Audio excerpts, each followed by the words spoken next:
SRM Tamil பேராயத்தின் பிரம்மாண்ட பேச்சு போட்டி முதல் பரிசு 5 லட்சம். சொல் தமிழா சொல் 2025 கடலூர் மண்டலம் தேர்வு நடைபெறும் நாள் 9/2/2025. இடம் சி கந்தசாமி நாயுடு மகளிர் கல்லூரி. போட்டியில் பங்கேற்க QR கோடை ஸ்கேன் செய்து விண்ணப்பத்தை அனுப்புங்க. மருத்துவ பணியிடங்களுக்கான தேர்வுகள் முடிவுற்று விரைவில் மதிப்பெண்கள் வழங்கப்பட்டு பணி நியமன ஆணைகள் வழங்கப்படும் என மக்கள் நல்வாழ்வுத்துறை அமைச்சர் மா சுப்பிரமணியன் தெரிவித்துள்ளார். 2553 மருத்துவர்களுக்கான தேர்வு முடிவுற்று நம்ம ஓரிரு நாட்களில் அந்த அவர்களுக்குரிய மதிப்பெண்கள் வெளியிடப்படவிருக்கிறது. தொடர்ந்து 2வது வாரத்துல கவுன்சிலிங் நடத்தப்படவிருக்கிறது.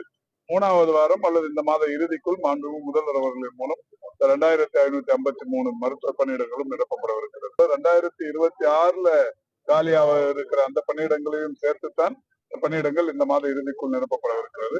இந்தியாவிலேயே முதன்முறையா முதல் பணியிடத்துக்கு, அதாவது புதிய பணியிடங்களுக்கு வருபவர்களுக்கு கலந்தாய்வு நடத்தப்பட்டு அவரவருடைய விருப்பத்திற்கு ஏற்ப பணியிடங்கள் என்பது வெளிப்படை தன்மையோடு நடைபெற்றுக் கொண்டிருக்கிற ஒரு மிக சிறப்பான நிகழ்வு. அது நடைபெறுகிறது.